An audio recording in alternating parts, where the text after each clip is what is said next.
So you might be wondering, what is URI Cooperative Extension? Since 1914, URI Cooperative Extension has been providing research-based knowledge to the community to help people solve problems. It's a tradition that URI shares with over 100 land-grant universities throughout the United States. In the beginning, we supported farmers and homemakers with science-based solutions to make farms more productive and develop strong rural communities. Fast forward 100 years, and Cooperative Extension has evolved to meet today's challenges. We now help Rhode Island communities protect water resources, improve land stewardship, foster energy literacy, promote healthy lifestyles, and strengthen our food and agricultural system. How do we do this? Cooperative Extension partners with URI scientists to bring cutting-edge research results to our stakeholders, from homeowners to business owners, and more. We take pride in our ability to translate science for practical application and deliver it right to you. There's no shortage of information in today's digital world, so as you search the internet for answers, please consider coming straight to URI Cooperative Extension. We've got science behind us. URI Cooperative Extension brings exciting research discoveries from URI to you.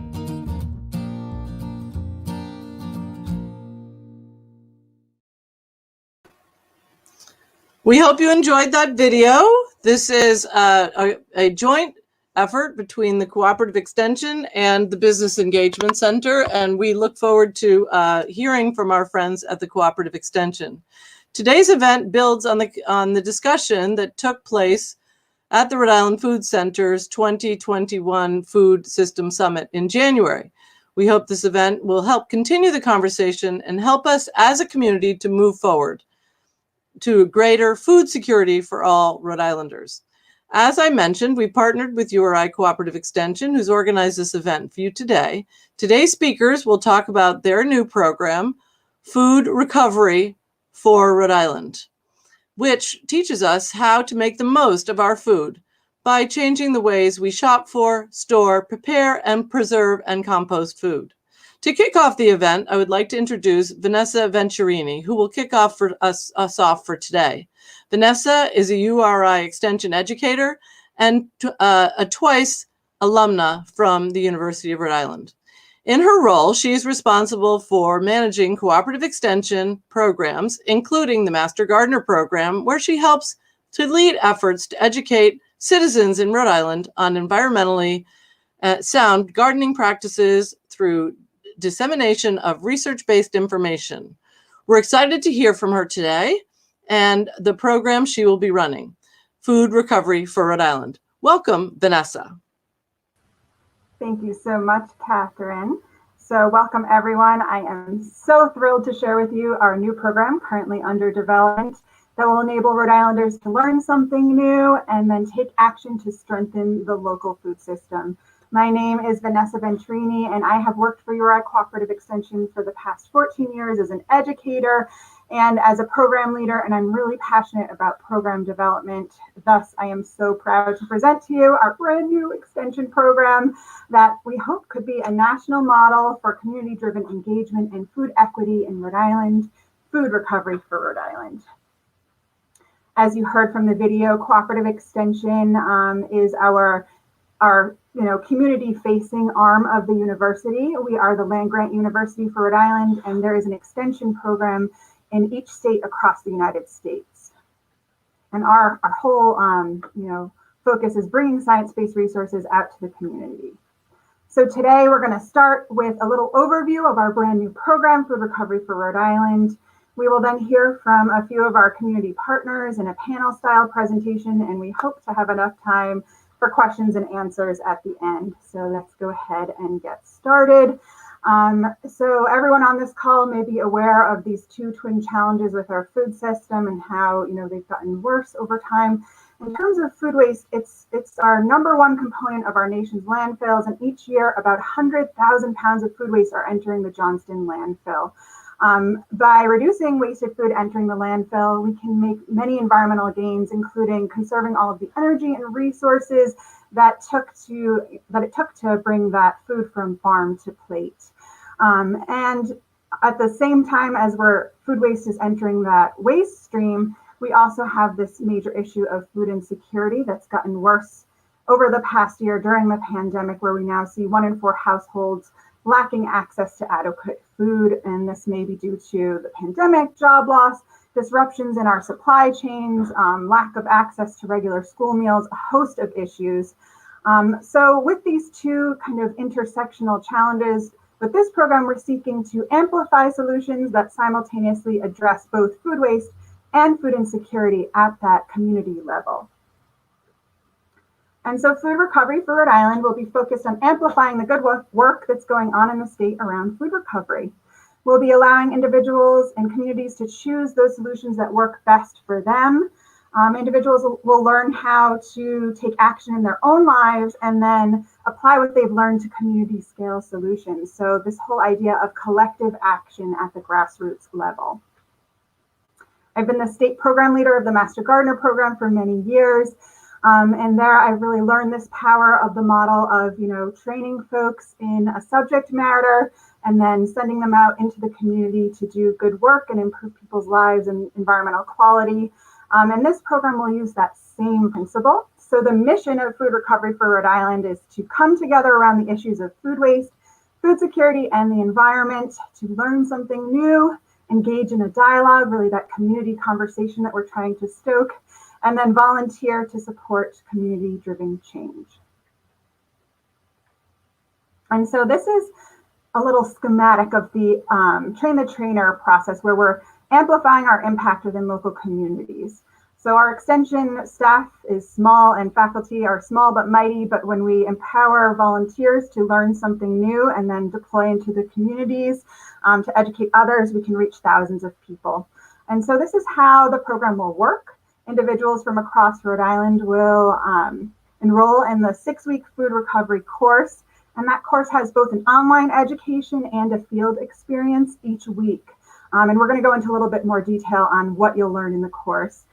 Graduates then receive a certificate of completion and go out to complete a 40-hour volunteer internship. And there they'll be working with our community partners and helping to support those community-driven food recovery efforts. And after you complete your 40-hour internship, you become a certified URI food recovery volunteer, which we hope will be kind of a beautiful, marketable moment for you. And so you may be wondering, what is food recovery anyway? And so I will bring you through this lovely food recovery hierarchy from EPA. And I'll also take this moment to mention that the program development is funded by the EPA, by a grant that we have. And so this schematic was developed to help people adopt techniques that reduce food waste in their lives and their communities by applying this food recovery hierarchy. And the graphic helps prioritize actions that prevent and divert food waste through various management strategies, whether that's reducing the source of the surplus food, feeding people, animals, all the way down to composting. And the top levels are the most preferred because they have the most benefits for the environment, society, and economy, with the landfill being our last resort for disposal, our least preferred method. And so this course will bring people through the various elements of that food recovery hierarchy. And so our goals over the next 2 years are to educate and train 120 food recovery volunteers who then, through that amplifier effect, educate 2,500 people. And we want to divert 60,000 pounds of food waste from the central landfill, donate 40,000 pounds of food for Rhode Island families, and then establish, I think this is one of the most exciting portions, either establish or support existing efforts of service projects that support food recovery at the community level. And we'll go into more detail about that in a moment. So I think what's really unique about our approach here is this idea of the community, driven change model for extension. We're coming in and amplifying the existing good work that already exists in the community through training, access to volunteers, and access to resources within the university and expertise as well. But the solutions are not going to be this prescribed one-size-fits-all. The solutions will come from within the communities themselves. By supporting these community-driven efforts, we increase the chance that the food recovery behaviors will be adopted in the long term. So basically our community partners will be leading these various service projects in the community that reduce food waste and increase access to local food. And some of our community partner organizations will actually be sending individuals from their cohort through the course to learn about food recovery and then return back to their own communities and educate others as peer educators. And we've seen this peer educator model be really effective in other extension programs, and we're excited to apply it here as well. I think what's also unique is that we have a really interdisciplinary project team and collaborators. I'll start with our team, myself. I have an environmental science and management background and a lot of experience with volunteer management and program development. Then we have Nessa Richmond, who is our primary partner through the Rhode Island Food Policy Council, where she's really tied into what's going on in the local food system and all of the wonderful community partners that she's brought to this project. Then we have Dr. Rebecca Brown, who has expertise in sustainable agriculture, and she has been an incredible mentor for us. Thank you, Dr. Brown. I actually drove by her this morning, and she was out in the agronomy field at URI doing her thing. So we are so grateful to her. And you'll hear from Dr. Missimer, who has her experience in nutrition. And so you'll hear a little bit more from her momentarily. And so our various community partners, our first three are the hosts of those service projects. So Sankofa, Hope's Harvest, and Groundwork Rhode Island, who you'll hear from momentarily. They are all of the organizations that will be hosting those service projects for the food recovery volunteers to go out and do good work.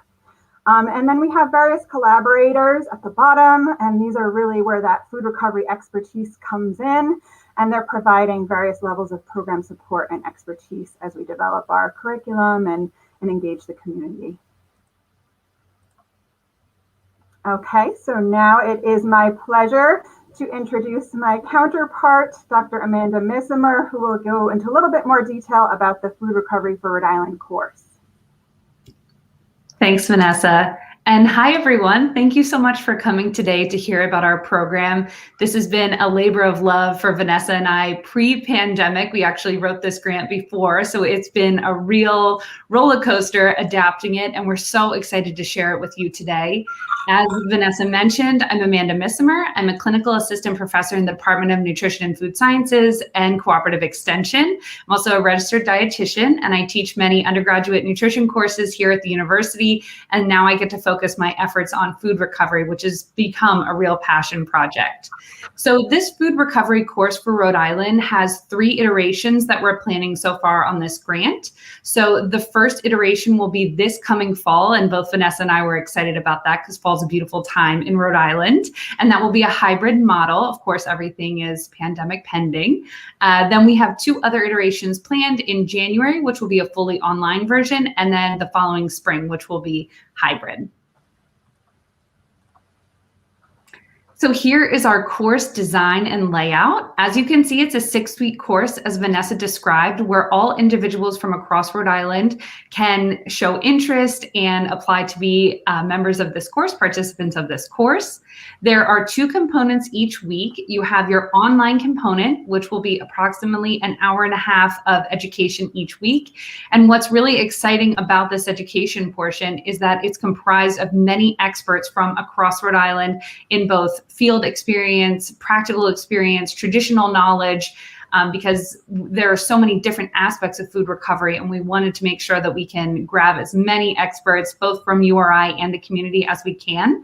So those will be happening at the beginning of the week, and this is an asynchronous course up until a certain time in the week, so you can really work on this asynchronous portion at your own time. Then we have our field experience, which will be complementary to that week's theme. And by field experience, we mean you get to get out and do some hands-on learning, really what's happening out there. And that again will be about an hour and a half per week, where you practice or learn a skill that you've talked about earlier in the education component. At the end, there'll be a graduation celebration. We already have so many hopeful places in mind for where we'll be able to celebrate our 6-week food recovery course graduation. And from there, individuals will then begin their 40-hour internship at the community site of their choice. Within the course, there'll be times where you're introduced to all of the different community partners and volunteer organizations and communities. So you'll be deciding which interests you the most and which you want to participate with. So as of now, we are still pending on our enrollment. So the cost will be approximately $200 to $250 for the course. There are going to be financial awards available. And the total time estimate is between 18 and 24 hours for the course over 6 weeks, and then the additional 40-hour internship. So here's an example of our, of course, pandemic pending, hopeful schedule for the fall of 2021. This is going to be focused primarily in the upper state, just to get us off the ground. But if you look on our left, we have our weekly themes. And you'll notice that the first week is the challenge, which is something Vanessa already described. And that's pretty much the only week that we're going to be talking about the issues across Rhode Island. And then we're going to focus the rest of the course on community-driven solutions. So you'll see we talk about farms, schools, and communities and how to treat wasted food. And then we also have the other end, which is food aspects, where we talk about nutrition, food preservation, all of those things. And then we also have composting, which was one of the sections along that food hierarchy. And then lastly, we're going to talk about inclusive community engagement. So all of our volunteers feel prepared and ready. We're going to have dialogues and leadership on how to enter communities. The field experiences will be complementary to the weeks as described. So here are just some examples of places we're hoping to coordinate with. So we have the Rhode Island Central Landfill, the localized food systems, perhaps in areas of Providence, such as Sankofa, World Market. We have our nutrition and food preservation lab, where we have specialists in canning and food preservation, various compost locations across the state, and also youth education with another cooperative extension program, 4-H. At the end of this program, again, there'll be a graduation celebration before we're ready to head out into the community. Along this 6-week course, there's also a personal food recovery project. So this focuses on individual behavior change within those 6 weeks. So before the class starts, we will have what we call the low-hanging fruit of food recovery at the individual level. And you'll be able to think what most applies to me. Is that saving my scraps to make a broth, or is it attempting to vermicompost? And throughout the 6 weeks, you'll be tracking your goal with all of the participants in the course. So you'll be supporting each other, talking about struggles, talking about successes. And then at the end, you will have a successful 6-week food recovery related behavior change that you now can incorporate into your life, hopefully, or into the lives of others. Our course principles were really developed with the idea that there are so many experts, wonderful work happening in Rhode Island. Let's work on getting them all together. So we really focused on finding experts across food recovery in both food waste and food access, and bringing them together, not only for the teaching of the course, but also for the review of the course and at our community site. So we're really trying to infuse the experts, not only from URI, but from the community across the course as well.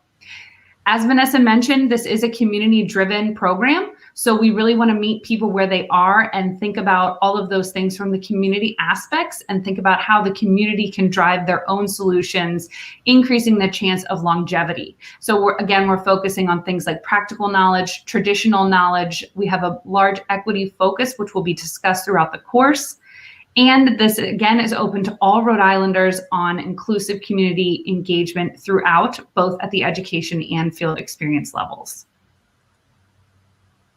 So what can you gain from taking this course? First, you'll learn more about food recovery in general, so more about individual solutions for yourself and also solutions for your communities. Talking about food, the environment, again, we talked about monetary and environment and food access, all of those things and how they're so interrelated. You'll build individual skills and practice those skills each week. You'll meet like-minded people who are interested in the same things you're interested in and engage in exciting dialogue. Take an action towards change as we work toward decreasing the lifespan of our food access and also increasing the lifespan of our landfill. Finally, you'll experience the power of collective action as you work together in both these individual settings and in the community. So if you're interested in participating in our course, we hope that you'll visit our brand new website, and the link is there, and hopefully it can make its way to the chat. And coming at the end of the month, we'll have an interest form, and I'm sure we'll be following up with you, but please check it out for, again, a repeat of this information, learning more about our community partners and volunteer sites, and we really hope to see you in the future. Thanks so much. Great. So I am pleased to introduce our community partners next in our panel discussion. Again, these organizations will be leading the food recovery efforts within the community, and we're thrilled to support their good work and amplify it as well. Each organization has developed a service project that will allow our newly trained URI food recovery volunteers to put their newfound knowledge and skills into action. After completing the 6-week course, the participants will then volunteer on these service projects that are led by one of the following organizations. And all of these service projects have that common intersectional goal of leading to a reduction in food waste entering our waste stream, and then increasing access to healthy food, culturally appropriate food in the state. I'll note that we are seeking 1 or 2 additional partners. We want to have 5 total organizations to join our Food Recovery for Rhode Island team. We'll also be open to other folks sharing their good work so that communities can kind of see model practices and adopt those as well. So we encourage you to reach out if you're interested. But our very first organization leading us off is Melanie Borges. She is the Sankofa project manager at the West Elmwood Housing Development Corporation. I am so pleased to introduce Melanie. Thank you, Vanessa. I appreciate it. Good morning, everyone, and thanks for being here with us today to learn more about what we're up to. As they said, my name is Melanie Borges, and I lead the Sankofa initiative at West Elmwood Housing Development. We're very, very, very excited to be a community partner with URI on this really important work. Sankofa was born from the need for culturally appropriate, fresh, locally produced food in the West End. We transform blighted properties, provide affordable, fresh produced food, and we try and expand economic opportunities for our West End residents, try and meaningfully connect and foster cultivation of lands, lives, and communities. So we do that in 3 main ways.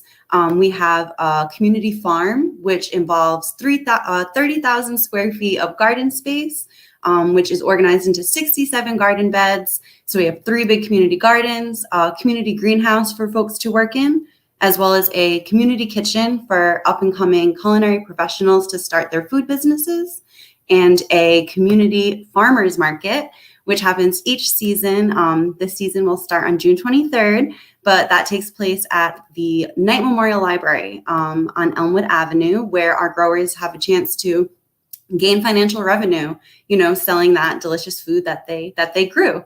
Our scope of our project that we're excited to kick off in this important work is going to be a series of workshops led by our community educator, Georgina, who is the owner of Abundance Farm, Rhode Island, which is a farm that is housed in the West End at one of the Sankofa gardens. So having her as a community leader, leading workshops in preservation, smart shopping, she'll be doing tours of community gardens as well as farmers markets to raise access and awareness of the food system that's in place already, so that our neighbors and our community can learn through that. And following the access and the tours, like I said, she'll be able to have these educational workshops where she's actually teaching preservation. We will be collaborating with a Sankofa chef to do a recipe using ingredients purchased at the farmer's market. So it's going to be a really exciting series to see kick off. I know one thing that we're very, very, very excited about is bringing the education and the resources that URI is brimming with right down to the community with us. We're very excited to host this and to have it in our space. So again, URI, we're excited and we're ready. And for everyone listening right now, the Sankofa community is geared up. We're ready to go. So thank you so much for having us. And I'm, looking forward to chat with everyone more and take any questions later on. Thank you, Melanie. I think it's really unique how the Sankofa initiative really brings you through all aspects of the food system. So we're so glad to have you on our team. Next, I am pleased to introduce Amelia Rose, who is the Executive Director of Groundwork Rhode Island.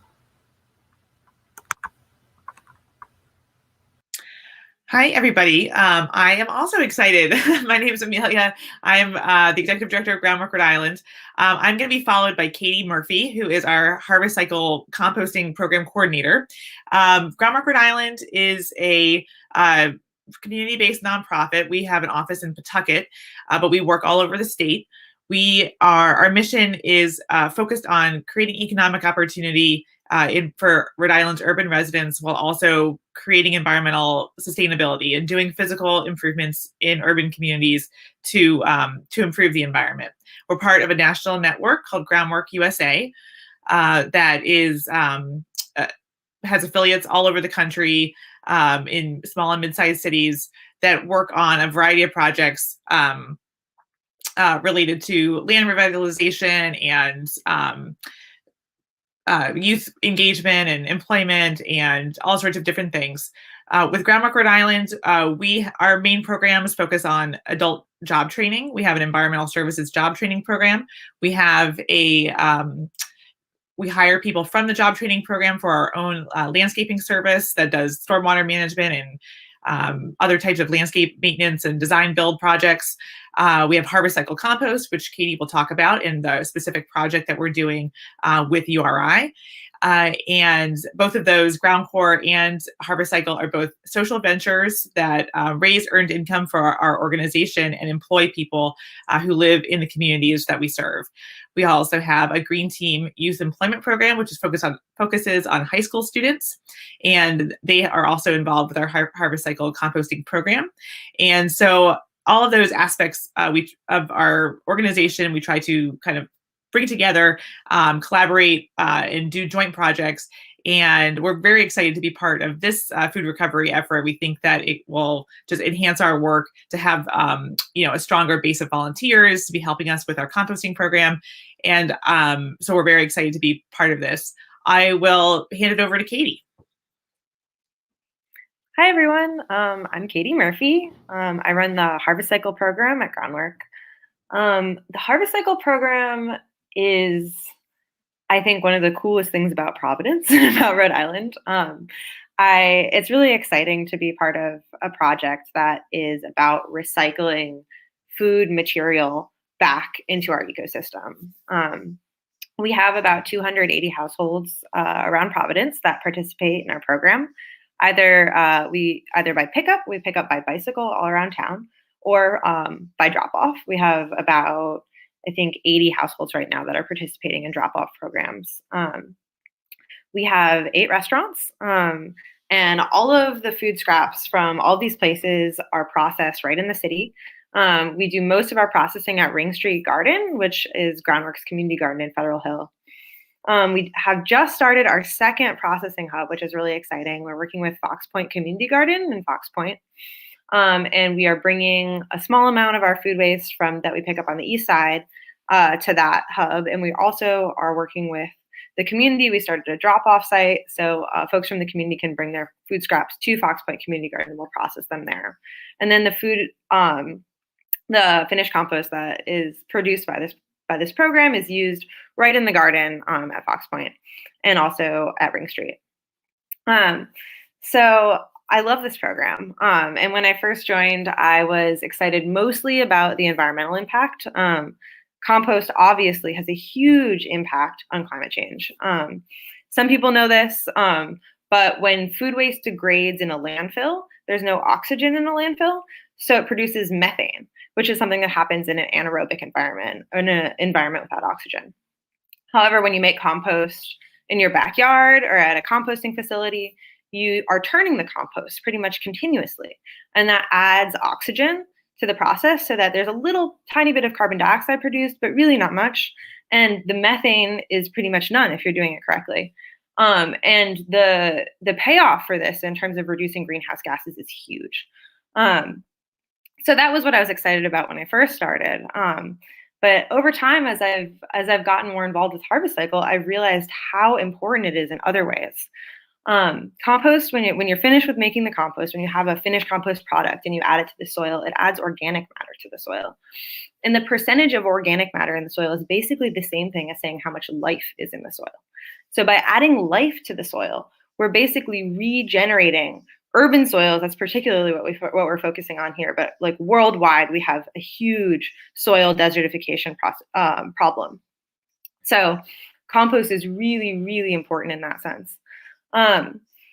What a really cool statistic that I heard recently was for every acre of land that you add a percentage of organic matter to, that draws down a ton of carbon dioxide from the atmosphere every year.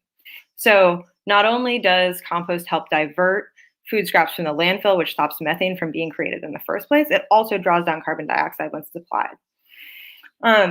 So I thought that was really cool. But I think the coolest thing that I found yet is just the role that compost can play in transforming a neighborhood, especially a neighborhood in the city, a place where people don't necessarily have that much access to growing space or know much about their community garden, place where maybe folks don't have access to fresh food in their neighborhood. By creating compost, we are creating a resource that has kind of a Midas effect. It basically turns something that is considered a liability into something that is a resource that is valuable, that can be used in terms of adding value to the soil, adding nutrient content to what is grown in the soil, increasing yields, or also it could be sold, and that value can return to the community that the compost is produced in. And for that reason, it's really important to Harvest Cycle that we are composting everything as close as possible to the neighborhood that it's created. So instead of sending all the compost out of the city to sort of some larger scale industrial compost center or a digester or something like that, we're trying to do it as hyper local as possible. That makes it possible to collect the food scraps on bicycle. It makes it possible for people to carry the food scraps to the garden, and it also connects individuals in the community with their garden. They're more likely to be able to get a plot. They're more likely to be able to get some additional food security from being connected to that garden. So we think that's super, super important. And also it creates jobs. And that's kind of what Groundwork is all about. So currently we have 2 processing hubs. We're really hoping we're in conversations with lots of gardens. As soon as we set up our second one with Fox Point, we've gotten emails from 3 or 4 gardens around the city. Hey, can you build a compost site here? And we want to work with you. We want good compost for our garden. We've tried to do it, but we don't know how, or it's really hard in the city. So we're really excited to be able to share that knowledge and work with community gardens around the city. And we're definitely gonna have the volunteers from the URI program be involved with that. We are hoping to use some of the money from our grant to build new compost systems at 3 new community gardens around the city. And volunteers will be dispatched to different neighborhood sites. So that's it for me. Thanks, everyone. Thank you so much. And maybe we can hear a little bit more about the green team as part of our Q&A. Thank you so much, Katie and Amelia. So excited to support these food hubs of our compost hubs that are developing throughout Providence. So I just wanted to make a quick note that don't forget to all of our participants here, don't forget to ask questions of our partners or the Cooperative Extension team. We'll have a lot of time for Q&A left over. And you can do that by commenting right on the video. Okay, last but not least, I am pleased to introduce Ava Agujello. She is the founder and executive director of Hope's Harvest Rhode Island, and they'll tell us about their work in the field of farm-based food recovery. Ava. Hi, Vanessa. Thank you so much for having me. I'm really glad to be here and glad to be partnering on this project, not just with URI, but with all of these really amazing partners doing such good work in the community. So Hope's Harvest Rhode Island is Rhode Island's first farm-based food recovery organization. We mobilize volunteers to recover surplus food from farms, and we distribute it to hunger relief agencies around the state. I'll usually start talking about Hope's Harvest by talking about some of the challenges we're facing. I know Vanessa had mentioned food insecurity being on the rise, where we are now at a point where 1 in 4 households in Rhode Island are experiencing food insecurity. And I think it's important to mention that a lot of hunger relief agencies are trying to address this problem, and there's wide understanding that there's different types of food that are more nourishing than others. And so fruits and vegetables are extremely important when people are experiencing food insecurity. No judgment, there's lots of different ways to eat and lots of different ways to nourish yourself. Like, I get nourished spiritually by ice cream, but we also need fruits and veggies to be healthy. And so at the same time as we have these issues of food insecurity, there's also quite a lot of food that goes to waste on farms. We call that surplus because the idea of food waste is a little bit different on farms where there's excess food, and we're trying to figure out how we can put it to its highest and best use. So nationally, there's an organization called ReFed that does a lot of research on food waste. And by their estimation, about 17 million tons of food is wasted annually on farms. And that's 21% of the total amount of food waste that is happening across the country. About $14 billion worth of food annually is not being consumed that's grown on farms. And people often wonder why that happens.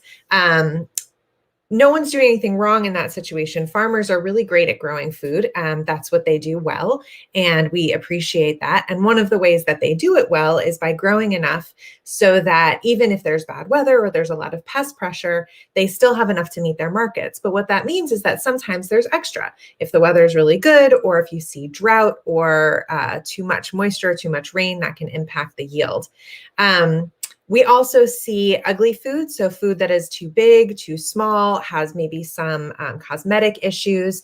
All of that's still totally edible. But the thing is, farmers can't send their workers out. They can't pay people to pick that food if they can't sell it. So we want to make sure, again, that that food is going to its highest and best use. Healthy, fresh, locally grown surplus food is often going to feed animals, or it gets composted or tilled into the fields. And composting is great, and that's a good carbon capture opportunity, and there's nothing wrong with that. It's good for the soil. But if it's edible, we think it should really be going to its highest and best use. So Hope's Harvest's mission is to improve the livelihoods of local farmers, increase food security for Rhode Island's most vulnerable residents, and get everyone involved in strengthening the food system by eliminating on-farm food waste in Rhode Island. So it's a really perfect partnership with this project that URI is working on, and we're really excited to be part of it. How do we do that? How do we do that work? It's pretty straightforward. We recruit volunteers from the community. We bring them out to farmers' fields. We provide equipment, we provide training, and we show them how they can harvest that food. We supervise that. We provide our own trucks and bins and bags, and we get that food harvested and out of the field. Sometimes we sort food that's already been harvested to get all that edible food out. And then we coordinate with hunger relief agencies to distribute that food to people who are in need. So we don't distribute food to any individuals. We just work with food pantries.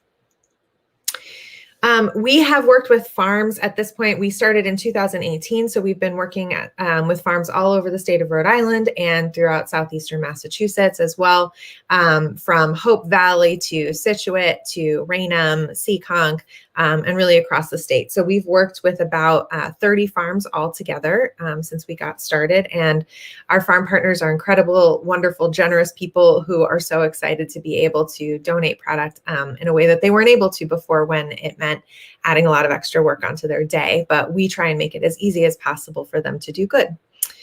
The other important group of people that we work with is volunteers, and that's a big part of this project, and I'll talk about that a little bit later. But we've partnered with many volunteers over the last 3 years, incredible, thoughtful, engaged, dedicated, hardworking volunteers who come out into the field when it's raining, when it's cold, when it's hot, and pick food and have a really great time doing it. And they get to learn about what we do, learn about food waste, learn about hunger relief, and also have a really nice outdoor activity that's social, that can be socially distanced. Yeah, we have a really, really lovely group of folks, and they're essential for being able to do this work. And then we partner with hunger relief agencies, and we love being able to draw more attention to the really important work that these agencies do to feed their community. They took on a lot of extra work this past year, and we want to support them as much as we can by making sure that they have fresh, healthy food available. So we're working with food pantries. We work with meal sites who are cooking food, although that's kind of different these days. And we also work with the Rhode Island Community Food Bank. We distribute to them, and they're actually also distributing food out to agencies, so we're able to bring larger volumes of food there. In terms of our impact and what we've been able to accomplish over the past few years, we're really proud that we've recruited over 600 volunteers. About 250 unique individuals have spent about 2,800 volunteer hours over the past 3 years, recovering about 330,000 pounds of fresh, healthy local fruits and vegetables. And like I said, we've worked with about 30 farms across Rhode Island and southeastern Massachusetts. We've distributed to 30 hunger relief agencies, and collectively they serve about 10,000 unique individuals per month. So that's big numbers, and we're doing that with, as I said, the help of all of these different community partners that we work with. Related to the URI Food Recovery for Rhode Island project, which again, we're thrilled to be part of, we are operating in that realm of food waste diversion, increasing food access, and then also providing education. And those are things that we all are doing in our day-to-day programming all of the time. We're working with volunteers, with the general public, and with farmers to ensure that we're making sure folks know about all of these issues and that they know how they can actually proactively, tangibly address them. Our goal for the Food Recovery for Rhode Island project is actually to increase our capacity to rescue surplus food. So we're going to be utilizing the expertise and dedication of URI Food Recovery volunteers to actually train them to take on leadership roles above and beyond that of our regular volunteers and be able to actually lead gleaning trips out in the community. So we are excited to be able to bring these volunteers into our operation, train them, show them how, or potentially show you how we do this work, and then create specialized sort of training materials on how to take on those additional leadership roles, and then have food recovery volunteers actually go out into the community and lead trips and get linked up with farms and farmers that we have great relationships with across the state. So in terms of our goals and what we're trying to accomplish, we're hoping that this project will increase the number of people who are trained to do this work, to do food recovery on farms. We want to be able to increase the number of trips that we do and the total number of volunteers and volunteer hours that are dedicated to this. People often think Rhode Island is not an ag state, right? Which it isn't. We're not Illinois. We're not, Idaho, but we do actually grow quite a lot of food, and there is quite a lot of farming happening in this state. And that means that there's much more food surplus on farms than you might expect. So people often will be like, well, what even is there? But I promise that even that 330,000 pounds that we've recovered, it's a very, very small proportion of what's actually out there. And being able to have more volunteers and more people who have the capacity to go out and recover that food can only increase the amount of food that's going into the emergency food system. So that's one of the things we're really excited about with this project, is trying to increase our capacity without necessarily increasing the size of the organization itself. we know who benefits from this work. So we see these three stakeholder groups that I mentioned, the farmers, the volunteers, and the agencies. And we try to think sort of systemically about how all of those organizations are benefiting from the work that we're doing. So farmers are learning about the benefits of donating food. They get increased sort of community standing, reputation in their community. They get to feel good. There's also potentially tax benefits there. And, you know, we find that farmers are really thrilled to be able to donate. And that's something they've wanted to do and often just didn't have the time or capacity to do it. Volunteers get to feel like they're making a difference. They learn about hunger and local ag, the realities of farm labor. It's incredibly difficult work. It's really informative for people to go out and do that, even for a few hours, to understand what goes into making sure we have abundant food available to us in grocery stores. And then strategies to increase resource use and distribution, just understanding stuff about that, I think is really helpful for people to see how easy it is to make sure people have what they need. And then obviously the agencies that we work with are really happy to have seasonal food available. They get more connection to local agriculture. They're able to better serve their guests. And there's obviously a community food security benefit that, you know, people have access to more nourishing food. And those guests are really happy about that. Yeah, so again, this project will basically just be training new volunteers and having these trip leaders, which we're super excited about. And yeah, we just are looking forward to deepening people's understanding of how to solve hunger with the abundance of resources that we actually have available to us in our ag community, with our dedicated volunteers who really care a lot, and with an emergency food system that makes a huge difference every day. So thank you so much for having me. I will give it back to Vanessa, and I'm excited to answer any questions. Beautiful. Well, thank you all for listening. This was the first time we've had all of our community partners together and heard more detail about their projects from them, and I'm impressed. So hopefully you are impressed and you learned something more, and maybe it sparked an idea or sparked your interest in becoming involved. Thank you very much, Ava, and all of our panelists. At this time, we are happy to take questions. So the way to ask questions is to kind of comment right on that video, and I will send those questions along to our various panelists as you have them, whether these are questions for the URI Extension team or one of our community partners to learn a little bit more about the course, or perhaps about the projects that you just heard about within the community. And so we invite the first question. Oh, the other thing I'll mention is we did put the website right into the chat, our under development website.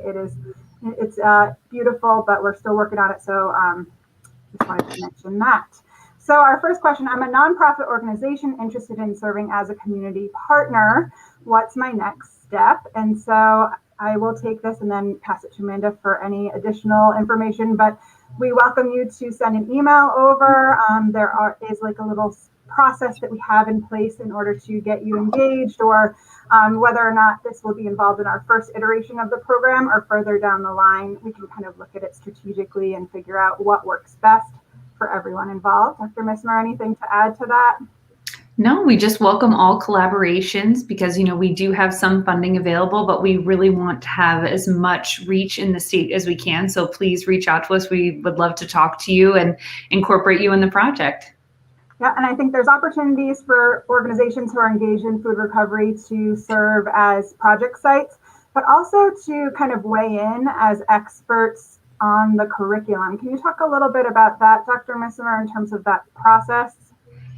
Yeah, absolutely. So as we mentioned, we have this focus right now on farms, schools, and communities.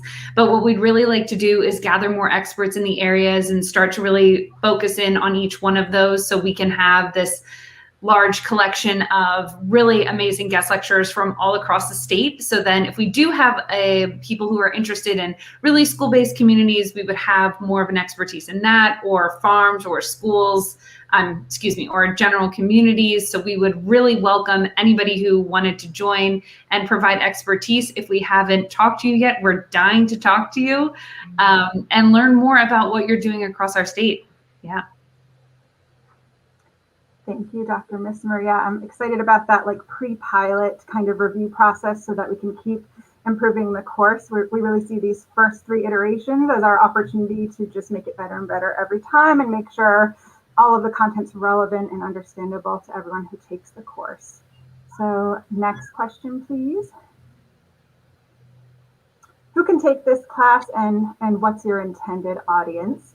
Well, I'll start by saying that it's open to all Rhode Islanders. And what we look for in this program are people who have an interest in the food system, but also for people who have that altruistic sense. So not just folks who want to learn about it for their own personal benefit, but those who want to go out in the community and serve as educators on those service projects. So the people who are really excited about that volunteer component. Typically it's adults.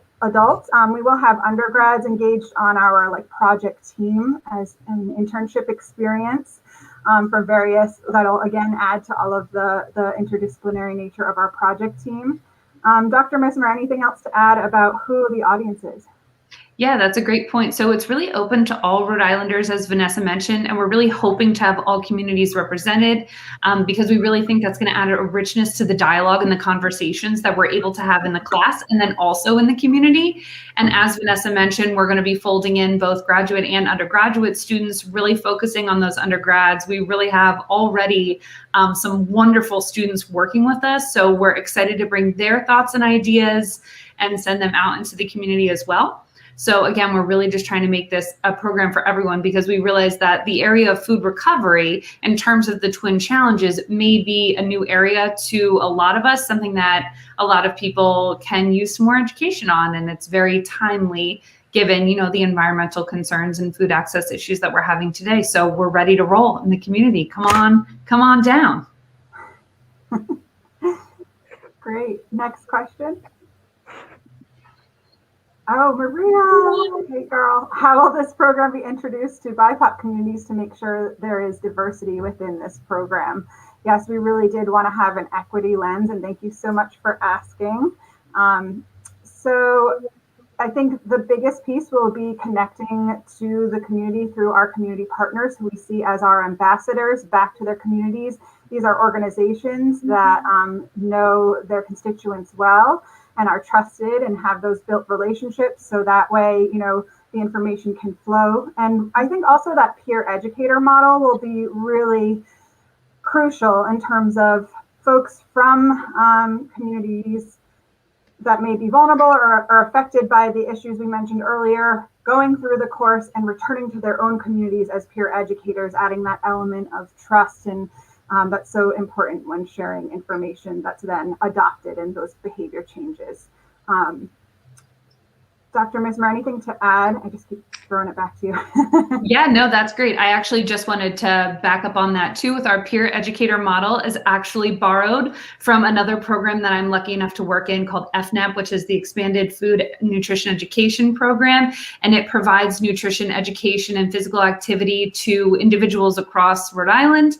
And what's really special about that program is they use the peer educator model. So that means individuals are trained on this nutrition education, physical activity education, and they return to like individuals, like community members, and provide that information to really create that trust and applicability. So that helps us with creating recipes and going to these areas and really having an impact from that community-driven lens.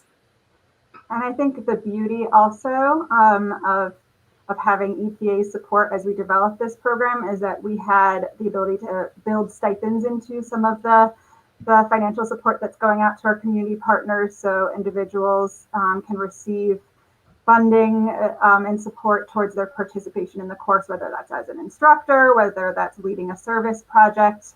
Do any of our community partners want to weigh in on that equity lens? I know all of you are really focused on that. Maybe I could go to each of you. Is that okay? I'll start with Melanie, who spoke first. Sure. I mean, I think that it goes without saying all of the partners here use the equity lens when we frame all of our work. It's important for us to uplift and empower voices that maybe haven't had that setting to do so. I think through this work, like you said, having the peer educator model, we make sure that we're getting in touch with everybody. And I think that it's super, super important. So I'm very excited to get that going. So. Thank you, Melanie. Amelia or Katie, would you like to talk a little bit about that lens? And I also would love for you to speak a bit about the Green Team and the youth development focus that you'll have through your project. Yeah, so I can take that, and Katie can add if she wants to. We do plan on having our youth high school Green Team be part of the course as well. We hope to be paying stipend using the sub grant that we received through this partnership to pay a stipend to Green Team members as well as some staff, some of whom are Black and Brown BIPOC communities. We try to have a diverse staff in addition to the communities that we work in. And so that's a big, an important feature for us as part of this. It's not having necessarily people from outside the community coming in and doing all the volunteer work, but making sure that we're building the capacity and the leadership of the communities themselves that we work in, where we have our composting sites to be able to make sure that folks are represented. So that's a big feature for us and goal. Yeah, I think the only thing that I would have to add to that is that we are certainly going to be actively recruiting for this class in the communities that we work in, and with the community that we have built around our project, which is a very diverse community. And I think we're probably not alone. Like I imagine Melanie and Ava will be doing the same. And that's really important to us, that we're not just going to be, teaching whoever is sent to us, but we're really going to be going out and trying to make sure people know about this. Absolutely. And a lot of our community partners that we had on that list will be doing that community engagement as well. For example, Tamapag Museum will be reaching out to Indigenous communities to engage them in the course and let them know about it. Okay, Ava, could you talk a little bit about the equity lens and the way Hope's Harvest looks at this work? Yeah, we have an equity lens when we're thinking about a lot of different aspects. And I think, as I mentioned, the different stakeholders that we work with volunteers, we also work with agencies and with farms.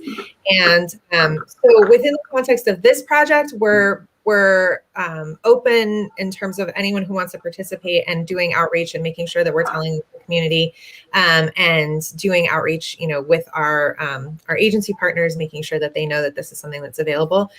We're also really committed to working with BIPOC farmers. We not only accept donated produce, but we also contract with growers, and we pay for surplus product when it's available. And so we have a goal of having at least 50% of those contracts and those expenditures going to BIPOC farms. So it's a little outside the scope of this, but it is something that we're really deeply committed to as an organization, and we think about and work towards on a regular basis. Thank you so much. And Dr. Missimer, I know sometimes when we're delivering a course, there's a way to think through, is this material digestible? We'll use a food pun. Is it understandable to everyone and the context that they come from? We really want the content to be accessible for the course. And can you talk about that from the curriculum design lens, please? Yeah, absolutely. And thanks for that food pun. That's important to me. So we will have reviewers from across the community at all levels reviewing this course to make sure that we, again, are meeting people where they are. So I know that's something I've been personally working on in my forward community-facing language and presentation. So I'm really looking forward to having each one of our community partners send different individuals from their communities to review our course before it goes out. So we make sure that it's understandable, it's culturally relevant, we're able to infuse different things, like I mentioned, recipes and traditions and all of that awesome stuff that really makes Rhode Island special and this program special. So that is absolutely a focused lens, and also the continued conversation and dialogue of everything that is brought to us. I do want to do a little bit of a shout out to Vanessa, who's done absolutely incredible work with the Master Gardener program in terms of bringing equity, diversity, inclusion, and social justice into her program. And we plan on folding all of those pieces into this course as well. That's right. And we have some great support from the Office of Community Equity and Diversity. So Dr. Joanna Ravello, one of the components of the course, will be training all of our volunteers in inclusive community engagement. And starting that discussion about what does it mean when you enter the community with the title URI and all that comes along with it, and kind of that social identity, power, and privilege. I mean, we're getting into a lot here, but I just want to shout out to Maria Salient, who is the co-chair of our Social Justice, Equity, Diversity, and Inclusion task force, who just asked that question for the Master Gardener program. So thank you for asking the question. Vanessa, Okay, can I add something really quickly? Yes, please do. So something that I was remembering that's really important is that sort of American society today is one of the most wasteful cultures in the world in terms of food waste, and especially folks who are recent immigrants from other places or who have been imbued in other cultures often have a lot to share about food recovery and using food well. And we only teach compost workshops. We've never taught a food recovery workshop in the past, but when we teach compost workshops, we always try to focus on knowledge sharing rather than just knowledge giving, because a lot of times there are composting methods from other cultures that we might not know about that are, will teach us something and that can give us more information. And having a sharing sort of back and forth where everybody can bring in the piece of knowledge that they do know, and then everything can kind of be added together to give some perspective, makes for a really exciting and stimulating conversation. Yes, and the online format has been kind of one of the beautiful things that came out of this past year.